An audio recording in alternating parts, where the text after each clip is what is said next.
성경은 베드로 후서 3장 3절에서 7절까지의 말씀입니다. 베드로 후서 3장 3절에서 7절 다 같이 우리 한 목소리로 읽겠습니다. 먼저 이것을 알지니 말세에 조롱하는 자들이 와서 자기의 정욕을 따라 행하며 조롱하여 이르되 주께서 강림하신다는 약속이 어디 있느냐. 조상들이 잔 후로부터 만물이 처음 창조될 때와 같이 그냥 있다 하니 이는 하늘이 옛적부터 있는 것과 땅이 물에서 나와 물로 성립된 것도 하나님의 말씀으로 된 것을 그들이 일부러 잊으려 함이로다. 이로 말미암아 그때의 세상은 물이 넘침으로 멸망하였으되 이제 하늘과 땅은 그 동일한 말씀으로 불사르기 위하여 보호하신 바 되어 경건하지 아니한 사람들 심판과 멸망의 날까지 보존하여 두신 것이니라. 아멘. 둘째 편지를 쓴 이유에 대해서 지난 시간에 말씀을 드렸습니다. 둘째 편지는 베드로 후서입니다. 고난받는 그리스도인들을 위로하기 위해서 베드로 전서를 썼고요. 그럼에도 불구하고 교회 안에 들어와 있는 거짓 선생들과 또 그들의 가르침 앞에 무너지고 있는 성도들을 다시금 경각을 시키기 위해서 쓴 편지가 베드로 후서라고 이야기했습니다. 베드로가 이처럼 두 번째 편지를 쓰면서까지 이 초대교회를 다시 일으켜 세우려고 하는 이유는 다른 것이 아닙니다. 제가 지금 여러분들에게 베드로가 이야기했던 것과 거짓 교사들이 이야기했던 것을 비교해서 말씀을 드릴 겁니다. 여러분들이 한번 들어보시고 어떤 것이 더 와닿는지에 대한 평가를 한번 내려주시면 좋겠습니다. 지금까지 했던 내용들의 정리입니다.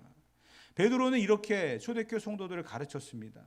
사랑하는 자들아, 너희들이 받는 고난은 이상한 것이 아니다.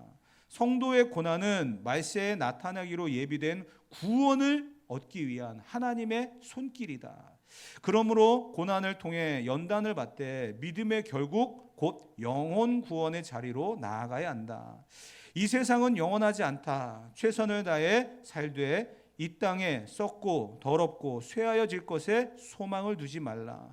하나님이 너희들에게 주실 기업은 썩지 않고 더럽지 않고 쇠하지 않을 유산으로 하늘에 간직되어 있다. 그러니 그것에 소망을 두고 이 땅을 나그네와 행인처럼 지나가는 자세로 살아라.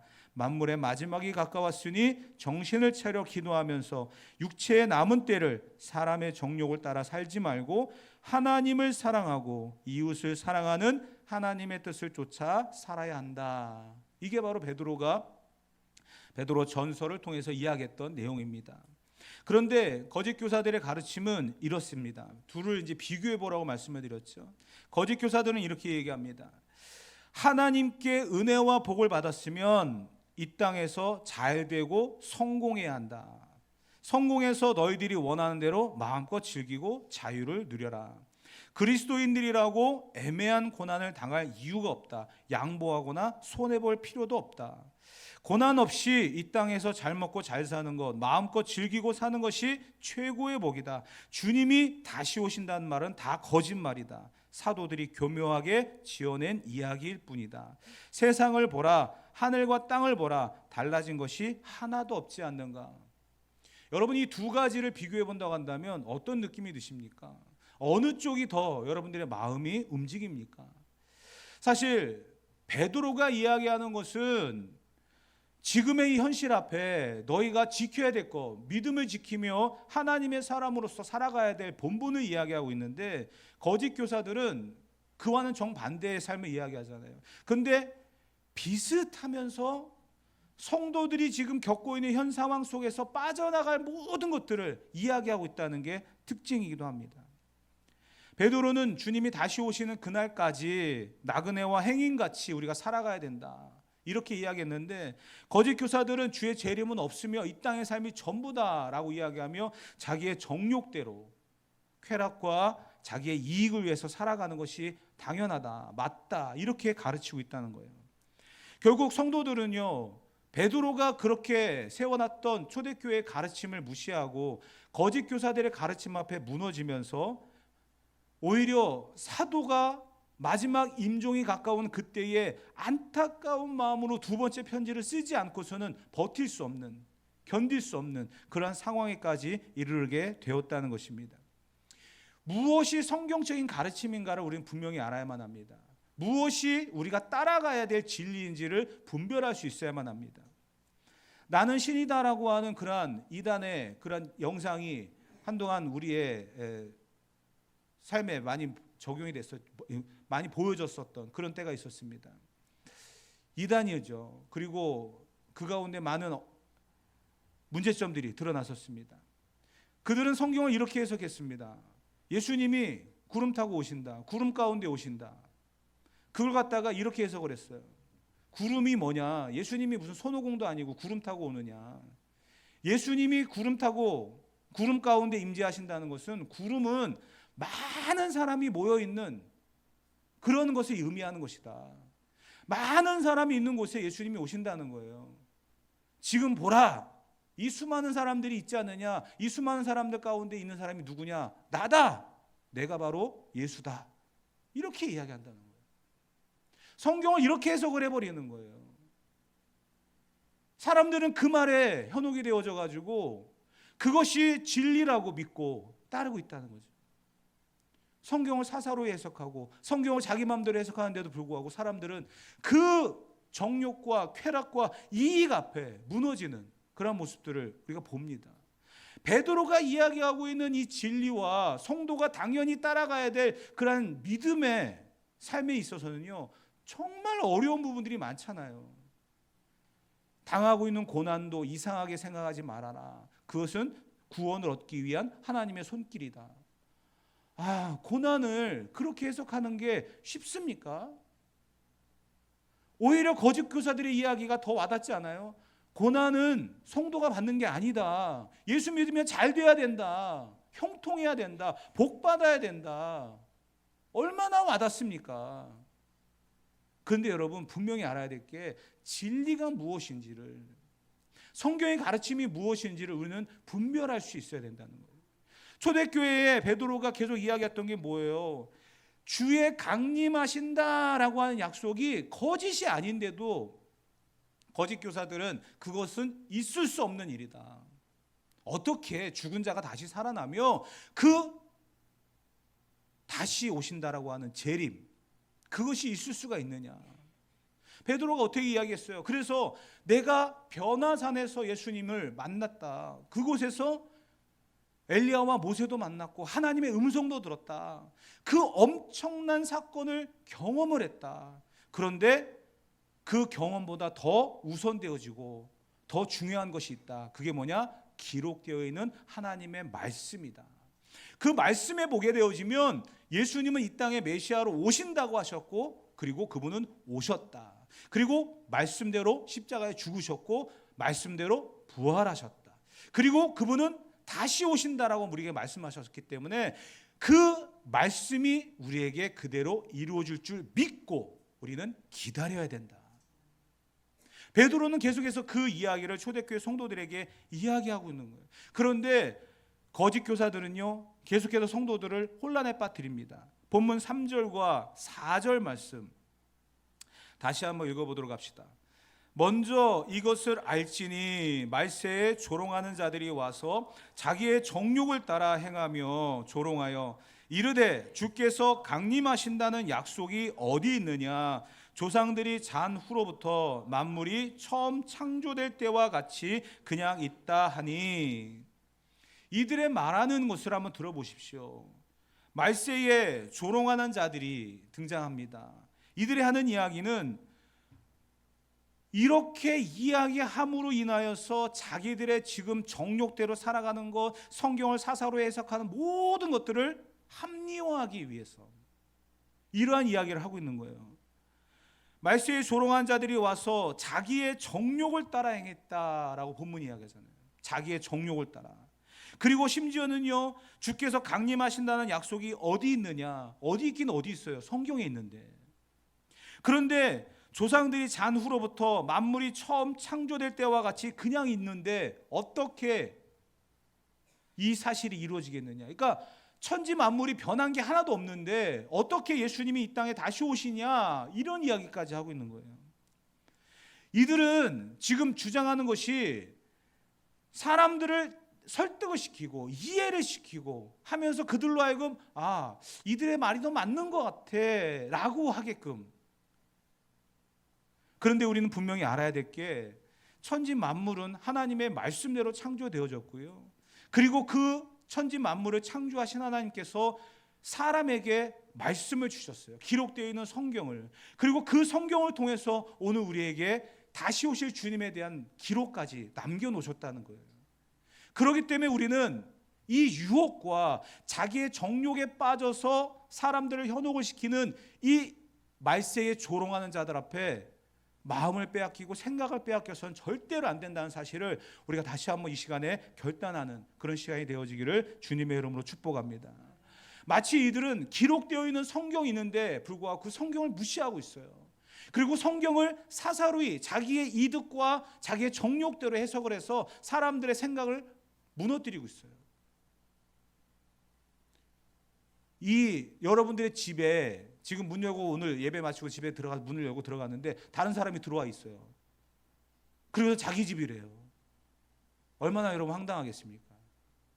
문 열고 딱 들어갔는데 다른 사람이 들어와가지고서는 왜 우리 집에 들어왔냐고 오히려 야단을 치고 화를 냅니다. 어떻게 생각하시겠어요, 여러분? 성경에 기록되어 있는 이 내용의 말씀을 무시하고 자기의 생각과 주장이 옳다라고 주장하고 있는 거짓 선생들, 심지어 본문은 말세에 조롱하는 자들이라고 비유를 하고 있습니다. 이들이 하는 이야기를 또 한번 들어보세요. 5절부터 7절까지의 내용입니다. 다 같이 읽어봅니다.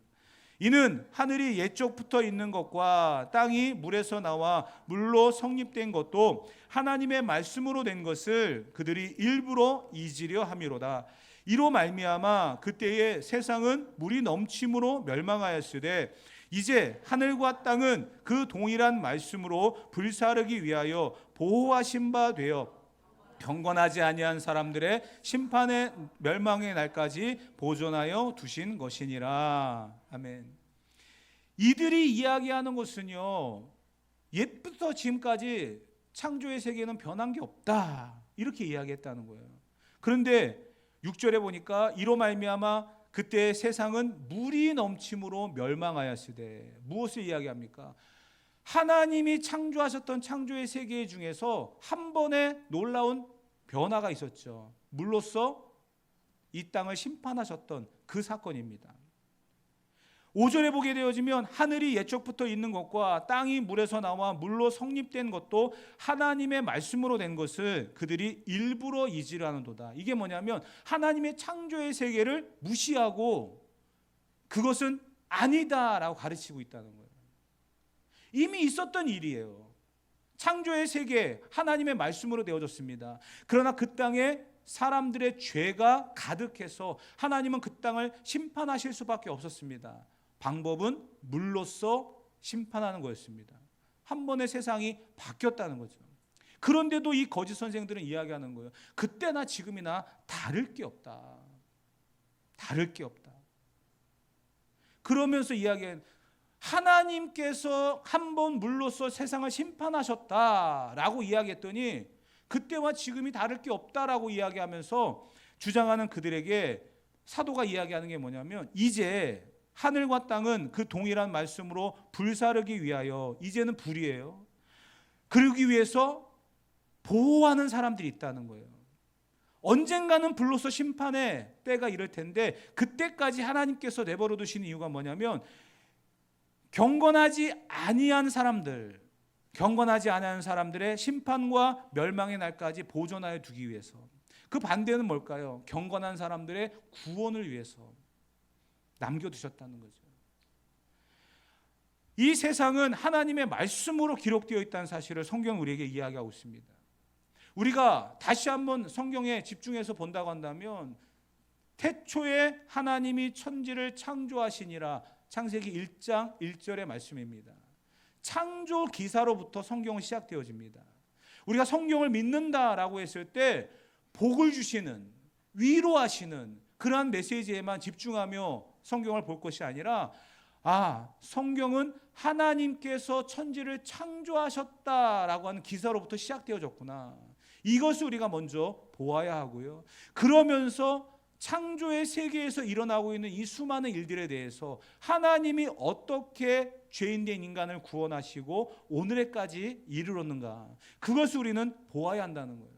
단순하게 내가 밑줄을 긋고 색칠을 해놓은 그러한 축복의 메시지에만 관심을 갖는 것이 아니라 성경 전체를 흐르고 있는 이 구원 사상, 나를 구원하시기 위해서 창조 이후에 이 모든 계획과 그리고 그 모든 것들을 이루어 가시는 하나님의 놀라운 섭리와 인도하심, 우리가 믿음의 안목으로 그것을 볼 수 있어야만 한다는 사실입니다. 노아의 홍수를 이야기했습니다. 노아의 홍수가 분명히 있었던 사건이라고 이야기합니다. 과학자들도 그것을 증명해내기 위해서 우리가 연구를 하고 또 그 결과들을 이야기하고 있죠. 성경의 내용들을 거슬러 올라가서 그들은 이 노아 홍수에 대한 것들을 증명해내고 있습니다. 한 번 하나님의 심판의 때가 분명히 지나갔다는 거죠. 다음의 심판은 이제 물이 아닌 불이다라고 성경은 이야기합니다. 무지개를 구름 가운데 두신 이유도 다시는 물로서 심판을 하지 않겠다라고 하는 하나님의 메시지가 있는 거죠. 그런데 우리가 불로 심판되어지는 그때가 언제일지는 모르는 거죠. 그래서 이렇게 말세에 조롱하는 자들이 등장하는 겁니다. 하나님이 심판하신다라고 하셨는데 언제냐 하는 거예요. 지금도 이야기합니다. 아니 2000년 전에 심판하신다고 하셨던 그 메시지, 2000년 전에 다시 오신다고 한 예수님 아직도 안 왔지 않느냐. 가짜라는 거예요. 우리는 분명히 알아야 될 것이 기록되어 있는 이 하나님의 말씀대로 우리가 살아가야 되고요. 그 말씀이 기록한 하나님의 뜻이 무엇인지를 분별하며 살아가는 지혜가 분명히 있어야만 합니다. 창조 이후로 하나님은 물로서 이 땅을 심판하셨고 다시금 죄가 가득한 이 땅을 불로서 심판하실 마지막 때가 분명히 임한다는 것을 성경 우리에게 강조하고 있으며 그것을 볼 줄 알고 우리가 살아갈 수 있어야만 한다는 겁니다. 그런데 노아의 홍수 때 어떤 일이 있었는지를 우리가 잠깐 살펴보고 우리가 교훈으로 삼고 마무리를 지으려고 하는데요. 마태복음 24장 37절로 39절에 보게 되어지면 신약의 관점에서 노아의 홍수를 이렇게 이야기했습니다. 다 같이 한번 읽어봅시다. 노아의 때와 같이 인자의 임함도 그러하리라. 홍수 전에 노아가 방주에 들어가던 날까지 사람들이 먹고 마시고 장가들고 시집가고 있으면서 홍수가 나서 그들을 다 멸하기까지 깨닫지 못하였으니 인자의 임함도 이와 같으리라. 아멘. 인자의 임함, 예수님이 다시 오시는 것을 성경은 계속 이야기했어요. 성경은 계속 이야기했어요. 그러면서 노아의 때를 비유로 말씀하셨습니다.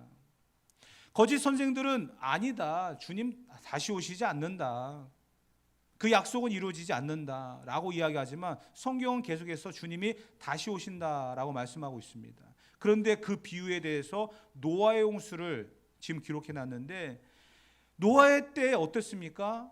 분명히 물로서 세상을 심판할 것이다 라고 하는 메시지가 선포되었습니다. 근데 사람들이 어떻게 했다고요? 홍수가 나기 전까지, 노아가 방주에 들어가던 날까지 사람들이 먹고 마시고 장가들고 시집가고 있으면서 홍수가 나서 그들을 다 멸하기까지 깨닫지 못하였다. 성경은 이렇게 이야기합니다. 주님이 다시 오신다라고 하는 기록은 오늘도 유효합니다. 우리가 그것을 기다리며 살아가는 거죠. 그런데 이 기록되어 있는 말씀이 시간이 점점 길어지면 길어질수록 우리가 무뎌지는 거예요. 2000년 전에 기록되어 있는 말씀이 지금 앞으로도 2000년 뒤에 일어날 것처럼 지금 내 때에 내가 살아가고 있는 이 시대에 일어나지 않을 것처럼 살아가면 안 된다는 거예요. 언제 그 일이 벌어질지 모른다는 거죠. 노아의 때도 마찬가지였다는 겁니다. 방주에 들어가면 구원을 얻는다, 하나님은 물로서 세상을 심판하신다라고 말씀하셨는데 사람들은 믿지 않았다는 거죠. 근데 결국 물로 세상은 심판을 받게 되었고요, 다 죽었습니다. 예수님이 다시 오신다라고 하는 것은 예수님께서 직접 선포하셨던 메시지입니다. 그리고 그걸 성경은 기록해 놨죠. 그렇기 때문에 예수님이 다시 오신다는 것은요, 거짓이 아닙니다. 우리는 깨어 기도해야 되고요, 그날을 준비하는 사람이 되어야 된다는 겁니다. 죄악이 관영한 그때에 하나님은 물로써 세상을 심판하셔야만 했고, 또 그 이후에 살아가는 우리들에게 다시금 심판의 때가 올 때인데, 그때를 우리가 믿음으로 준비하는 사람이 되어야 된다라고 성경은 이야기하고 있습니다. 물보다 불이 더 견디기 힘들 거예요. 그러나 우리는 분명히 알아야 될 것이, 주의 재림의 날 우리는 분명히 믿음으로써 구원을 얻는 하나님의 자녀들이 될 줄 믿습니다. 우리가 붙들어야 될 것은 하나님의 말씀이에요. 이런 말이 있더라고요. 말씀을 버리면 말씀이 그를 심판할 것이다. 그런데 말씀을 붙들고 살면 그 말씀이 심판의 날에 나를 붙들어 줄 것이다. 우리가 붙들어야 될 것은 말씀 외에는 없습니다. 기록되어 있는 이 하나님의 말씀이 전부입니다. 예전에 어느 목사님을 만나는데, 그 목사님이 탈북을 하신 분이에요. 2번의 탈북을 하셨습니다. 한 번 탈북하셨다가 잡혀가서 다시 북한에 갔다가 또 다시 탈북을 하셨어요. 그러니까 죽음의 그 사선을 2번이나 넘어오신 분이에요. 근데 그분의 이야기를 들으면서 북한의 현실을 또 보게 되어졌는데, 그 가운데서 그들이 지하교회에서 숨어서, 가정에 숨어서 예배를 드리는데, 성경이 이제 뭐 이렇게 선교사들을 통해서, 뭐 선교 단체를 통해서 보내지는 이 쪽복음, 그런 것들일 때가 많답니다. 그리고 심지어 이제 예전에 북한에서 기념적으로 우리도 종교의 자유가 있다라고 하면 세워져서 몇몇 교회들의 성경이 비치가 되어 있대요. 근데 그 성경을 이게 펼쳐보면요, 우리처럼 성경이 온전한 게 아니라 다 찢어져 있는 경우가 많답니다. 왜 그러냐면요, 찢어서 가져가는 거예요. 집에는 없으니까. 근데 찢어서 가져갔는데 집에 보관되어 있느냐? 그것도 아니래요. 그러면 그 쪽복음이나 그 찢어져 있는 성경을 가져가서 그들이 뭐 합니까? 그것을 다 외운답니다. 그 쪽복음, 마태복음 전체가 다 기록되어 있다면 그 전체를 다 외워버린대요. 성경을 찢어가서 외워버린대요. 걸리면 큰일 나니까. 외우고 난 다음에 뭐 먹기도 한다든지, 뭐 하여튼 그 성경을 갖다 계속 갖고 있으면 걸리면 큰일 나니까 다 외워버린다는 거예요. 그래서 탈북해서 내려오신 분들 중에서 같이 이렇게 교회에서 예배를 드리다 보면은요, 성경을 펼칠 필요가 없는 경우도 많이 있답니다. 왜? 다 외웠기 때문에. 그렇게 말씀이 자기 안에 뜨겁게 역사가 일어나니까 자유의 땅 대한민국에 내려와서도 그들은 예배드림, 그 예배 때에 자기들을 붙들어주는 그 말씀이 있다는 것을 잊지 않고 살아가는 거예요. 우리 주일학교 어렸을 때 한번 생각해 보십시오. 말씀을 암송하고 수련회 가면은 성경 한 구절 외우지 않으면 밥도 안 주고 막 그랬던 추억이 있지 않습니까? 그래서 막 제가 이제 막 고민을 많이 했어요. 우리 평안의 날 때 뭔가 행사를 좀 해야 되는데 뭐를 할까? 성경 암송대회를 한번 할까? 그 이야기 하니까 벌써 얼굴이 지금 다 하얘지시네요. 할 겁니다. 올해 안에 6월 달에 너무 빠른 것 같고, 봐서 추수감사주일날 하든지 아니면 성탄节하든지 한 번은 해야 될 것 같아요. 여러분들, 성경은요, 말씀은요, 무기예요. 영적인 무기입니다. 마귀와 영적인 싸움을 하는 그 싸움터에 나가면서 무기 없이 나가는 사람이 어떻게 이길 수가 있겠습니까? 성경 한 구절 정도는 외워야 되지 않겠습니까? 성경 한 구절도 제대로 외우지 못하고 어떻게 우리의 영적인 싸움을 살아갈 수 있겠습니까? 기록되어 있는 하나님의 말씀에 우리는 주님이 다시 오신다라고 하는 그 사실을 믿고 그 사실 앞에 우리가 오늘도 기다리고 있잖아요. 그 기다림이 헛되지 않기 위해서는요, 말세에 조롱하는 자들이 와서 자기의 정욕대로 살아가며 선포했던 그 말씀에 현혹되어서는 안 된다는 거예요. 믿음을 지키기 위해서는 하나님의 말씀에는 없습니다. 오랜 시간 동안 신앙생활을 해오고 목사, 장로라고 하는 직분을 갖고 있다고 해서 안 흔들리는 게 아니에요. 유혹 앞에 무너지고요, 정욕 때문에 쓰러집니다. 그때 다시 나를 붙드는 것은요, 다른 게 아니에요. 하나님의 말씀에는 없습니다. 그래서 말씀을 묵상하고 더 나아가서는 암송도 하고요, 그 말씀이 나의 영적인 무기와 영적인 삶의 전부가 되어야 된다는 겁니다. 다시 말씀드립니다. 하나님의 말씀을 소홀히 여기는 사람은요, 내가 지금 붙들고 있는 이 생명선, 밧줄을 끊고 절벽 아래로 떨어지는 것과 똑같습니다. 그 말씀을 붙들고 살아가는 거예요. 그 말씀이 나의 전부란 사실을 잊지 않고 살아가는 겁니다. 오늘 저와 여러분들이 말씀 안에 생명이 있고 구원이 있고 또 하나님의 은혜와 축복이 있다는 사실을 잊지 말고 그 말씀을 붙들며 살아갈 수 있는 저와 여러분 되어지기를 주님의 이름으로 축복합니다. 그래야만 말세에 조롱하는 자들 앞에 현혹되지 않고 그들의 정욕에 유혹받지 않고 믿음을 지키며 살아갈 수 있습니다. 저와 여러분들이 이러한 축복의 역사를 세워갈 수 있기를 다시 한번 주님의 이름으로 축복합니다. 한 가지 예화를 드리고 마무리를 하려고 그러는데요, 사실 이 예화를 할까 말까 고민을 하다가 하게 되어집니다. 이들을 비난하기 위해서 하는 이야기는 아니고요, 한 사건이 벌어졌기 때문에 그냥 이 노아의 홍수와 같은 맥락에서 예화를 들기 위해서 사용하는 점임을 양해해 주시길 바랍니다. 이번 주에 사상 초유의 엄청난, 말은 다 갖다 붙였어요. 초강력 슈퍼 태풍. 태풍 앞에 갖다 붙일 건 다 갖다 붙였어요. 초강력 슈퍼. 그런 태풍이 지금 태평양의 한 섬인 괌에 강타를 해가지고 공항이 폐쇄가 됐어요. 막 241km 이상의 바람이 불었답니다. 241km. 차가 막 날아다니더라고요. 콘크리트로 세워진 벽이 무너지더라고요. 그러니까 비도 엄청 오고 바람도 심하게 부니까 공항이 마비가 되고 난리가 났습니다. 막 집이 다 부서지고 위성사진 보니까 완전히 이거는 전쟁에 폭탄을 맞은 것 같아요. 자연재해가 이렇게 어마무시합니다. 근데 그 가운데 안타까운 일들이 있었죠.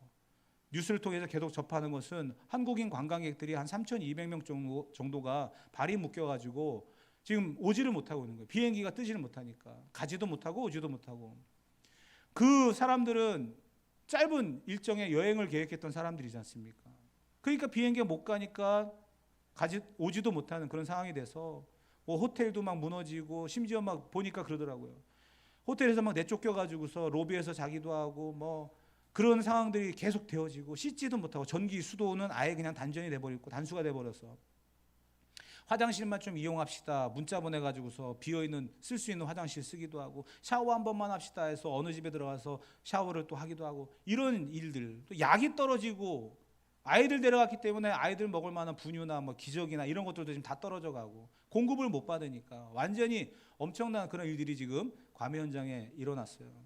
우리가 그들을 위해서 기도해 줘야 됩니다. 빨리 이 일이 해결되기를. 또 지금 뭐 정부에서도 신경을 쓰고 준비하고 있겠지만 하여튼 이 일들이 빨리 해결되기를. 이들은 평생 아마 그 여행에 대한 트라우마가 있을 것 같아요. 이제 여행 잘 못 갈 것 같아요. 그런 엄청난 일을 겪었기 때문에 자기에게 그런 일이 생길 것이다라고 누가 예측을 했겠습니까? 그런데 이번 주에 이제 어느 목사님들하고 전화를 막 통화하면서 노예에서 우리 임원들이 해외로 이번에 수련회를 갔어요. 월요일 날 비행기를 타고 가는데 그 비행기 바로 옆에 그 괌으로 가는 제주항공 그 비행기가 있었대요. 그들은 굉장히 여행이라고 하는 그 분위기에 들떠가지고 이렇게 가면서 자기들과 이제 정 다른 방향에 같은 공항에 출발했지만 정 다른 방향에 비행을 하게 되는 거죠. 자기네들은 목요일 날 들어왔어요. 인천공항으로. 근데 그들은 못 돌아온 거죠. 뉴스를 보니까 초강력 슈퍼 태풍이 그 괌을 강타해가지고 오지 못하는 그런 상황이 된 걸 보고 너무나 안타까워서 어찌할까 막 이런 이야기를 했는데 분명하게 태풍에 대한 경고도 있었고 또 그 상황들 앞에 뭐 여행사에서 취소를 안 해줬기 때문에 가야 되는 그런 상황도 있었을 거고 여러 가지 많은 이유가 있었을 겁니다. 근데 우리가 그 상황을 통해서 그들을 비난하기 위해서 하는 게 아니라고 다시 말씀을 드렸어요. 그 상황을 통해서 우리가 오늘 본문의 말씀의 결론을 본다고 한다면 내가 그 자리에 있을 수도 있었다는 거죠. 내가 그 상황을 맞이할 수도 있었다는 겁니다. 그런데 분명한 거는요, 언제 어떻게 누구에게 그런 일이 다가올지는 아무도 모른다는 거예요. 그러나 분명한 것은 주님이 다시 오신다라고 하는 기록되어 있는 이 성경의 메시지는요, 누구에게나 적용되어 있는 메시지입니다. 분명히 이루어질 것이라는 거죠. 우리가 이 말씀을 잊지 않고 살아간다고 한다면 말세에 조롱하는 자들 앞에 현혹되지 않고 그들의 정욕을 따라 제공되어지는 그 수많은 이론과 가르침 앞에 무릎 꿇지 않고 넘어가지 않을 것입니다. 우리는 분명히 기록되어 있는 이 말씀, 그 괌에 가 있는 사람들이 분명히 태풍의 진로가 그쪽이라는 것을 알고도 갔지만 혹시나 하는 마음으로 가서 그 어려움을 당하는 것처럼 우리도 주의 재림이 분명하게 임한다라고 하는 이 말씀이 2000년 전에 선포되어 있기 때문에 지금 내 때는 아닐 거야 라고 하는 이 아니란 생각이 우리로 하여금 믿음이 틈을 타서 무너지게 만드는 결과를 만들게 될 것입니다. 오늘 저와 여러분들이 다시 한번 이 말씀 앞에 베드로가 교회를 향해서 깨어 있어야 된다. 이 말씀은 진리다. 이 기록되어 있는 말씀이 사도들의 가르침이며 우리가 기억해야 될 말씀이라는 사실을 강조하고 있다는 것을 다시 한번 우리가 보면서 이 남은 때를 믿음을 지키며 하나님의 말씀 안에서 몸부림치며 소망의 날을 기다릴 줄 아는 저와 여러분 되어지기를 주님의 이름으로 축복합니다.